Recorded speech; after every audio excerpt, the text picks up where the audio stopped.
Eu te saúdo com a paz do Senhor. Quem tem promessas de Deus não morre? E qual é a diferença entre promessa condicional e promessa incondicional? Fique aqui comigo até o final que você saberá as respostas para estas e outras perguntas. E se você porventura gostar da aula de hoje, você deixa um like e aproveita para se inscrever aqui no canal. Esta é a lição número 1 da classe de adultos do quarto trimestre de 2024 das lições bíblicas do CPAD. As promessas de Deus. Texto áureo: E disse-me o Senhor, viste bem, porque eu velo sobre a minha palavra para cumpri-la. Jeremias capítulo 1, versículo 12. O Senhor, ele não tem sombra de variação, portanto ele é o mesmo ontem, hoje e eternamente. Por isso, uma vez que ele, no passado, ele velava por sua palavra para cumpri-la, da mesma forma é hoje. Portanto, se o Senhor te fez uma promessa, saiba que fiel é o que prometeu e ele certamente irá cumprir as suas promessas na sua vida. Verdade prática: Deus faz suas promessas para que experimentemos um relacionamento mais próximo com Ele. Então, à medida que o Senhor te faz uma promessa, Ele cumpre a promessa, o que você faz? Você acaba se aproximando mais do Senhor, porque você vê que verdadeiramente o Senhor, ele é fiel para cumprir todas as promessas que nos fez. E por que eu digo isso? Porque algumas vezes, por situações da vida, as pessoas acabam desacreditando das promessas, se esquecem da promessa do Senhor.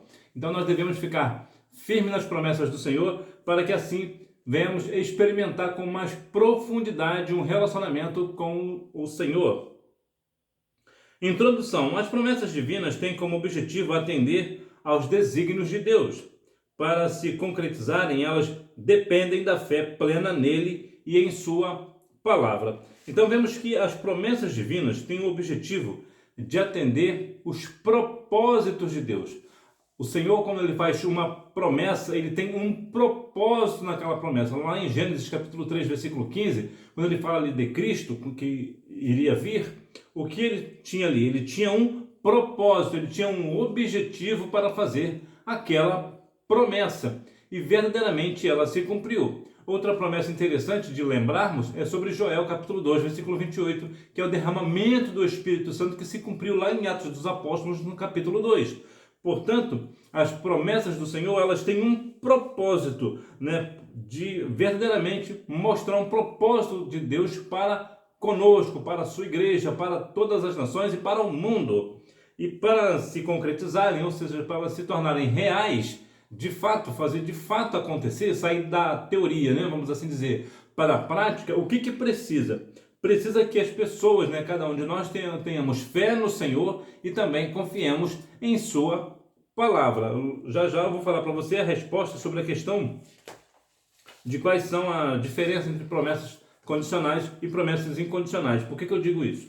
Porque há algumas promessas que Deus pode não cumprir em nossa vida. Por quê? Porque Deus me fez uma promessa condicional e eu não me coloquei da forma que o Senhor queria. Portanto, ele, nesse sentido, ele não vai cumprir. Um convite de Deus. Um convite. Uma promessa. Aqui o poder da palavra de Deus é destaque. Essa palavra sempre agirá com um propósito, quer para a redenção, quer para a condenação. Ela não pode retornar vazia, porque o soberano é zeloso para cumpri-la. É um texto muito interessante que nos diz, em Isaías 55:11, que a palavra do Senhor não voltará vazia sem cumprir o que lhe apraz, antes prosperará naquilo que ela foi enviada. E nesse sentido tem aqui a questão da redenção e também a questão da condenação. Quando o Senhor fala algo, ele pode dar aquela palavra, quando ele professa uma palavra, essa palavra pode tanto fazer com que a pessoa tenha uma redenção, ou também entre em condenação. Portanto, é importante que nós venhamos estar verdadeiramente no convite do Senhor, na promessa de Deus. Para quê? Para quando ela chegar para a nossa redenção e não para a nossa condenação. Quantas vezes as pessoas acabam se desviando do Senhor, dos caminhos do Senhor, porque pensam que o Senhor é de qualquer maneira, mas o Senhor, ele zela por sua palavra. Deus é um Deus zeloso em todas as esferas, e em especial a sua palavra. Então o Senhor sempre vai velar por sua palavra, Ele vai sempre cumprir a sua palavra. Veja, por exemplo, grandes profecias que têm acontecido no mundo afora. Por quê? Porque o Senhor já havia falado que iria acontecer, como por exemplo de guerras e rumores de guerra. A Bíblia já menciona isso há muitos e muitos anos, que a Bíblia menciona que haverá tais coisas, e é exatamente isso que está acontecendo entre tantas e tantas outras promessas que o Senhor faz. Então, quando o Senhor ele fala, ele tem o propósito nesse sentido de das pessoas entrar na redenção ou na condenação. É preciso buscar ao Senhor. Aqui somos instados pela palavra de Deus a buscar ao Senhor por meio da oração e de um relacionamento sincero a fim de alcançarmos uma resposta dele. Quando nós oramos ao Senhor, buscamos ao Senhor com todo o nosso coração, com toda a nossa sinceridade, o Senhor, Ele irá nos responder. Mas é preciso que nós venhamos buscar não de qualquer maneira, mas em espírito e em verdade. Buscar com coração contrito, com coração voltado para o Senhor. Porque quando o Senhor percebe, vê a nossa sinceridade, vê que verdadeiramente nós estamos buscando ao Senhor, porque nós precisamos de uma resposta, dependemos de uma resposta. Veja, por exemplo, o caso de Josafá. Ele buscou ao Senhor porque estava numa peleja, numa batalha travada, e antes dessa batalha chegar para ele ir em definitivo, o que ele fez ao Senhor? Ele colocou a questão na presença do Senhor e foi muito sincero nas suas palavras. Senhor, está vindo contra nós um homem muito poderoso que nunca perdeu uma batalha, ele é experimentado na guerra, mas os nossos olhos estão fitos em ti, nós confiamos no Senhor. Então o Senhor deu vitória a Josafá. Por quê? Porque ele buscou ao Senhor com sinceridade. Não há nenhum problema quando alguém está numa situação, talvez seja o seu caso, está numa situação muito difícil, e você colocar com sinceridade o problema diante de Deus. As pessoas muitas vezes dizem, né, que para nós não dizermos o tamanho do nosso problema para Deus, mas falar para o nosso problema o tamanho do nosso Deus, mas é algo que eu não concordo. O Senhor, Ele quer muito saber do tamanho do seu problema. Deus quer muito saber do que você está precisando. Para quê? Para que Ele venha verdadeiramente ter uma comunhão contigo e você uma comunhão com Ele. Quando Davi foi enfrentar Golias, o que Davi falou? Eu vou a ti em nome do Senhor dos exércitos. Ele não temeu. Por quê? Porque na frente ele estava colocando o nome do Senhor. Então, quando nós colocamos o nome do Senhor no negócio, o gigante tem que cair. Então, muitas vezes as pessoas pensam que eu não vou falar para o Senhor o meu problema porque eu vou demonstrar fraqueza. De maneira nenhuma. Quando você se relaciona com Deus, né, o nosso Senhor, e você abre o seu coração para o Senhor e fala: olha, Senhor, eu estou passando por esse problema, eu estou nessa situação, eu não sei o que fazer, o que eu faço, para que lado que eu vou, o que eu tenho que fazer, isso é mais forte do que eu. Quando nós falamos assim com sinceridade diante do Senhor, o Senhor entra na peleja na nossa causa. Por quê? Porque nós reconhecemos que Ele é maior do que nós. Nós reconhecemos que Deus é de fato maior do que nós. E é isso que o Senhor quer de cada um de nós, que nós venhamos realmente reconhecê-lo como maior. E por que eu estou dizendo isso a você? Porque, infelizmente, muitas vezes, nós queremos agir de acordo com os nossos recursos, nos esquecemos do Senhor. Falamos que o Senhor, eu vou à igreja, eu louvo ao Senhor, mas para resolver esse problema eu mesmo resolvo. Eu não quero colocar nada nas mãos do Senhor.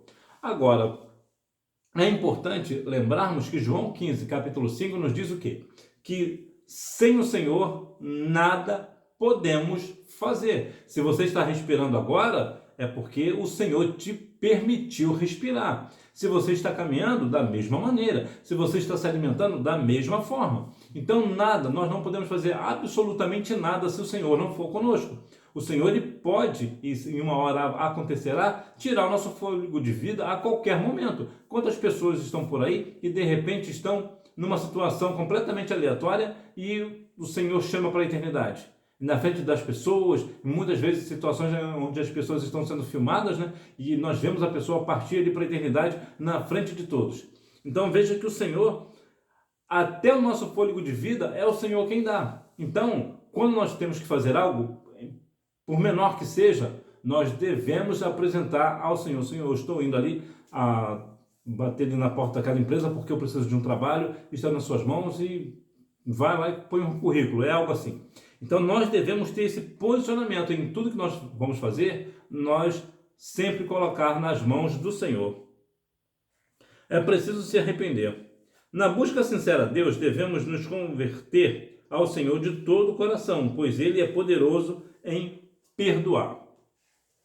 Há uma questão interessante lá em Mateus 6,15, sobre perdão, que se alguém não perdoa outra pessoa, ela também não será perdoada. O que isso quer dizer na prática? Quer dizer que se uma pessoa, independente se é o pastor ou não, independente das circunstâncias, eu gosto muito de usar a referência do pastor, porque em cargo eclesiástico é o maior cargo que temos, não?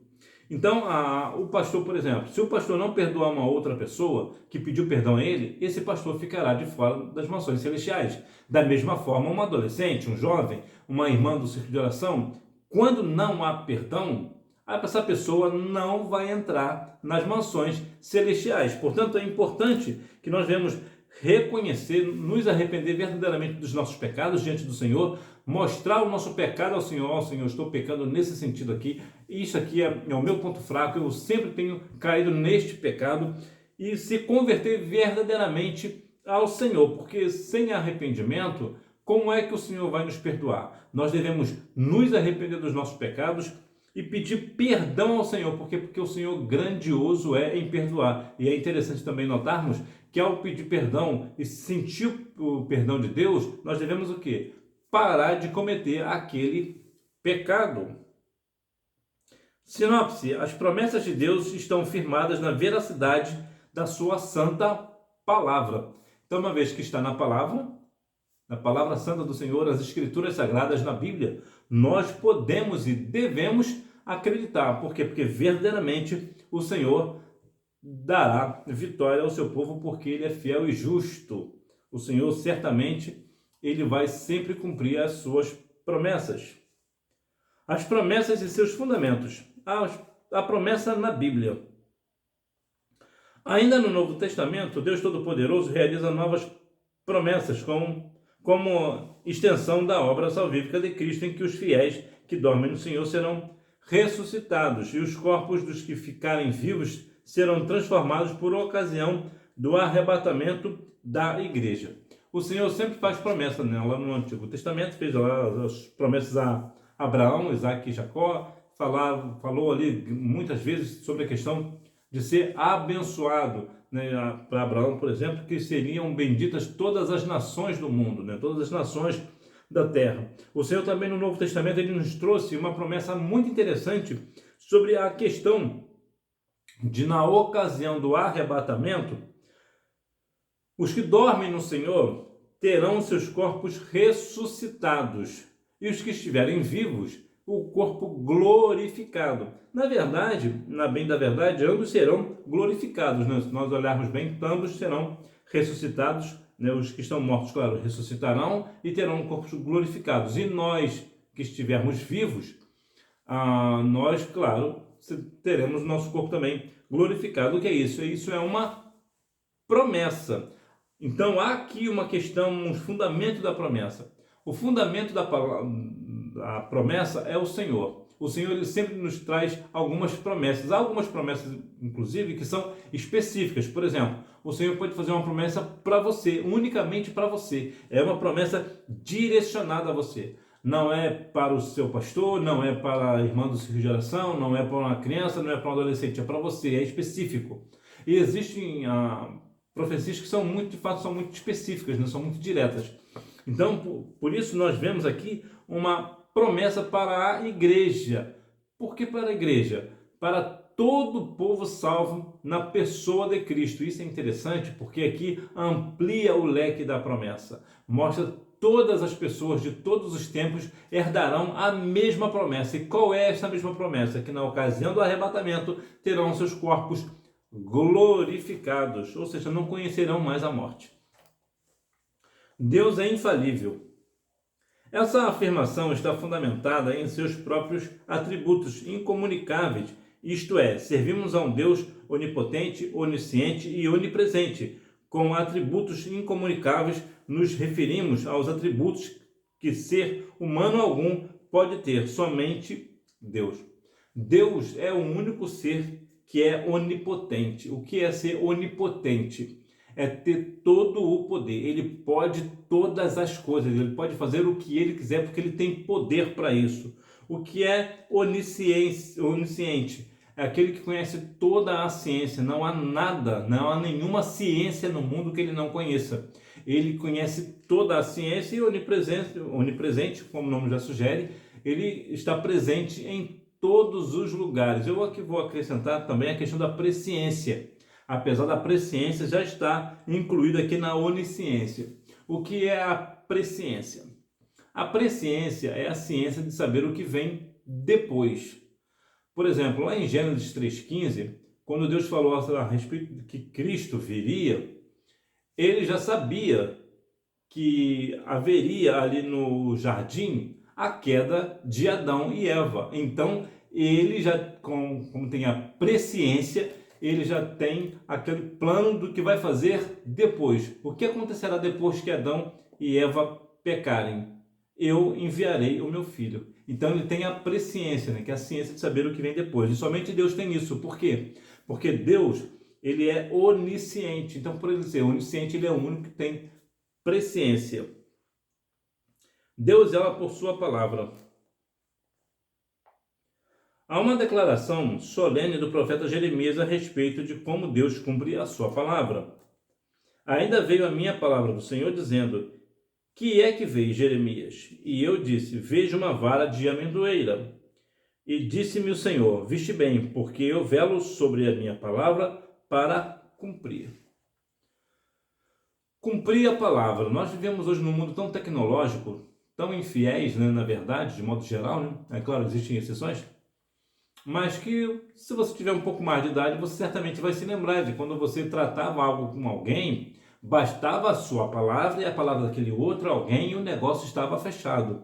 E sempre havia o quê? Um cumprimento daquele acordo, não era assim? Por quê? Porque as pessoas velavam por sua palavra, eles tinham aquela honra da palavra, né? Eu sou pobre, mas eu tenho palavra, né? Eu posso ser rico, mas também tenho palavra. Eles tinham a importância, né, de ser uma pessoa confiável. Hoje em dia está um pouco diferente, né? Hoje vemos que hoje tem que ter contrato, porque se aquela pessoa não cumprir com um acordo, vai para os tribunais, entre tantas outras coisas. Mas anteriormente não era assim. Agora, como eu já falei lá no início, o nosso Deus, ele é o mesmo ontem, hoje e sempre, e nele não há sombra de variação. Portanto, da mesma forma que ele cumpria a palavra nos tempos de Jeremias, ele também está cumprindo a sua palavra hoje. Ele não tem sombra de variação. Portanto, ele continua velando por sua palavra. Portanto, se o Senhor te fez uma promessa, creia, porque ele certamente irá cumprir. Sinopse. A promessa refere-se ao ato ou efeito de Deus prometer algo a outrem ou a si mesmo. Existe uma questão interessante, curiosa até. Eu te perguntei lá no início se realmente quem tem promessas de Deus não morre. Olha o que a Bíblia nos diz lá aos Hebreus, no capítulo 11, versículo 39. E todos estes, embora tendo recebido bom testemunho pela fé, contudo, não alcançaram a promessa. Ou seja, quem tem promessa de Deus, também morre. Tipos e propósitos das promessas de Deus. Promessas incondicionais.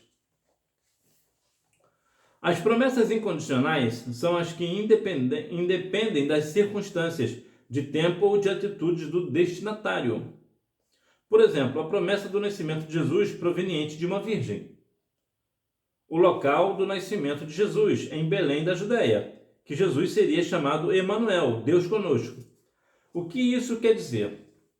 Quer dizer que independente, né, o que é a promessa incondicional, é que quando Deus faz uma promessa incondicional, significa que independente do tempo, do espaço, do ser humano, independente do que acontecer, aquilo irá se cumprir. Por exemplo, como a questão de termos o corpo glorificado. Independente da questão humana, das circunstâncias humanas, o mundo querendo ou não, isso irá acontecer, isso irá se cumprir. Ou seja, é uma promessa incondicional, ou seja, ela não tem condição. Ou seja, de qualquer forma ela será realizada. A promessa da ressurreição dos salvos em Cristo e a transformação dos vivos foi o que eu acabei de dizer. Então, isso é uma questão que nos traz uma questão interessante. Se a promessas incondicionais, que são essas que não dependem do homem, né? O Senhor irá cumprir da mesma forma. Por exemplo, vou falar aqui sobre o nascimento de Jesus, de uma virgem. Independente do que o povo fez, inclusive o povo fez algumas coisas para que Jesus não nascesse, Jesus nasceu do mesmo jeito, porque é uma promessa incondicional, ou seja, independente do que o homem fazer ou não fizer, irá acontecer. Promessas condicionais. Diferentemente das promessas incondicionais, as condicionais dependem de circunstâncias do tempo e da atitude humana para se cumprir ou não. Ao longo da Bíblia encontramos muitas promessas condicionais, promessas de saúde plena ao povo judeu, condicionadas à obediência às ordenanças divinas. Ou seja, o Senhor ele fazia uma promessa: eu prometo que vocês terão uma vida plena, uma vida de bênção, mas se me obedecerem, estiverem atentos aos meus mandamentos. Ou seja, aqui tem uma condição. Isso significa que Deus fez uma promessa: vocês serão uma bênção, eu vou abençoar a vida de vocês, mas se vocês forem obedientes à minha palavra. Isso quer dizer que se alguém não for obediente à palavra, o Senhor não irá cumprir essa promessa. Por quê? Porque isso é uma promessa condicional, ou seja, ela tem uma condição. Promessa de receber o perdão de Deus condicionadas a perdoar o próximo que nos ofendeu. Foi aquilo que eu falei lá no início. O Senhor ele nos perdoa à medida que nós perdoamos. Se eu não perdoo alguém, significa que Deus não me perdoará. Então isso aqui é uma questão muito séria, falando de perdão, é uma questão muito, muito séria, que muitas vezes não é falado na igreja. E isso é muito importante, nós devemos muito atentar por esse negócio. Porque se uma pessoa te ofendeu e você não liberou perdão para essa pessoa, uma vez que ela veio te pedir perdão, significa que você está fora do plano. Significa que você ficará fora do reino. Significa que você não herdará a promessa das mansões celestiais. E isso é muito sério. Porque quantas vezes vivemos hoje pessoas dentro da igreja, cantando no coral, sendo até um exemplo, bem da verdade, mas na verdade não libera perdão. Eu lembro de um caso de uma irmã que o Senhor falou ao coração de uma outra irmã: observe bem esta irmã. E ela: estou observando, Senhor. Se o meu filho vier buscar a igreja hoje, ela fica. E aquela irmã ficou muito atônita. Por quê? Pela questão de que aquela irmã era uma irmã exemplar.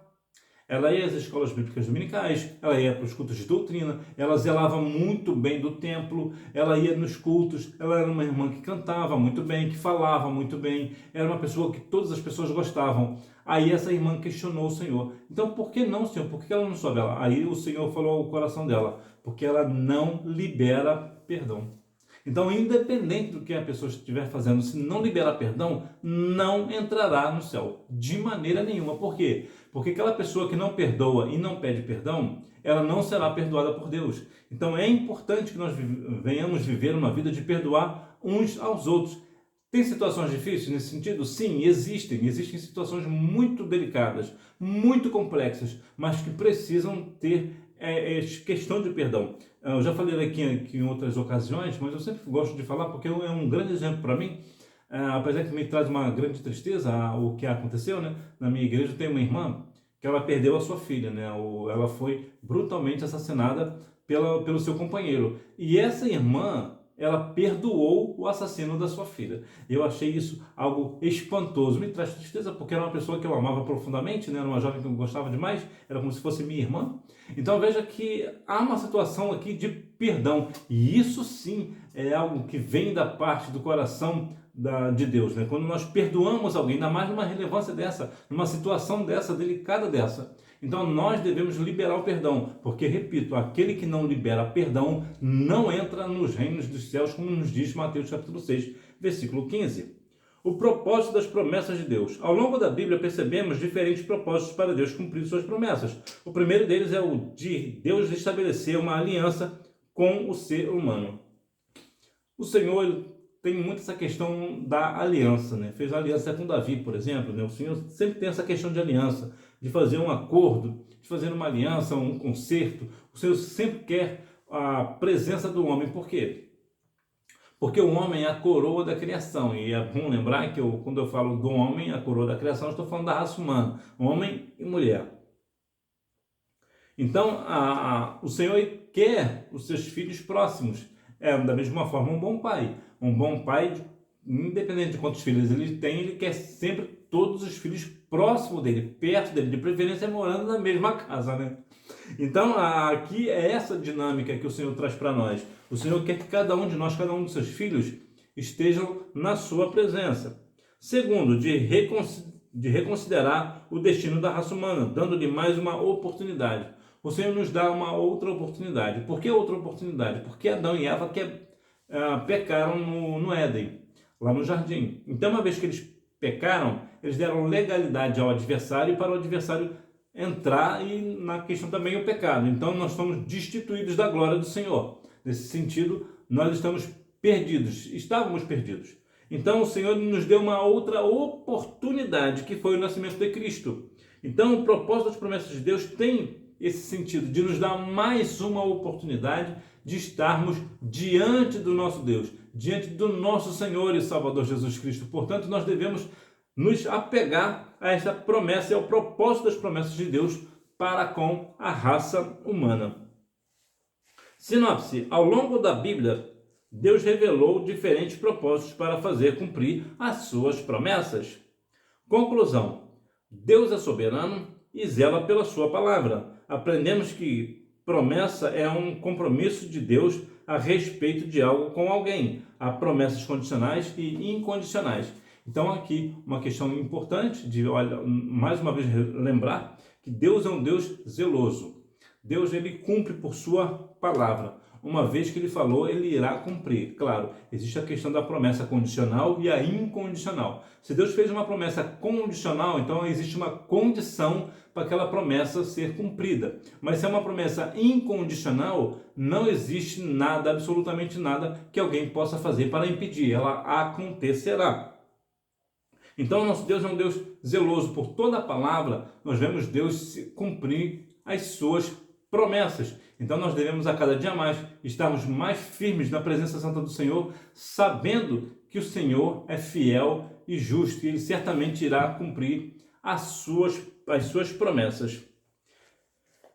Revisando o conteúdo, número 1, a palavra de Deus não pode retornar vazia, porque o soberano é zeloso para fazer cumpri-la. Número 2, no Novo Testamento é dominante a mensagem de que as promessas do Antigo Testamento foram cumpridas na Nova Aliança. Lucas 4,16, Atos 2, 29 ao 31. Número 3, podemos afirmar que a palavra promessa refere-se ao ato ou efeito de Deus comprometer-se com alguém. Número 4, as promessas incondicionais são as que independem de circunstâncias, de tempo ou de atitudes do destinatário. Número 5, diferentemente das promessas incondicionais, as condicionais dependem de circunstâncias, de tempo e da atitude humana para se cumprir ou não. Então veja que Deus, nas suas promessas, ele se compromete com você, se compromete com a igreja, ele se compromete com toda a raça humana, como foi o caso, por exemplo, nós termos nosso corpo glorificado. E isso foi uma promessa para todas as pessoas que morreram, que estão vivas na presença do Senhor, e aquelas pessoas que estiverem mortas, né, que já partiram para a eternidade, há uma promessa para eles também. Qual é? De serem ressuscitados primeiro. Então veja que o Senhor, ele sempre se compromete. Quando o Senhor promete algo a alguém, ele está se comprometendo a alguém. Por exemplo, quando você faz uma promessa para um filho, por exemplo, você está se comprometendo com aquele filho. Então, independente da promessa que você faz para o filho ou para a filha, né? Então você está se comprometendo com ele. Por outro lado, tem aquela questão também de ter um vínculo, ter uma maior intimidade, uma questão mais profunda, né? Os relacionamentos ali são mais interligados, são mais entrelaçados, são mais aprofundados. Então nós devemos verdadeiramente ter esse relacionamento com Deus, de confiar no Senhor e na sua palavra, e certamente também confiar nas suas promessas, porque Ele é fiel e justo para fazer cumprir. Que Deus em Cristo continue abençoando a sua vida. Se você gostou desta aula, deixa um like, se inscreva aqui no canal e também compartilhe este vídeo com uma pessoa que, assim como você, também gosta da Escola Bíblica Dominical. Que Deus em Cristo continue abençoando a sua vida e você me vê na próxima aula, se Deus quiser, eu prometo que eu volto. Tchau!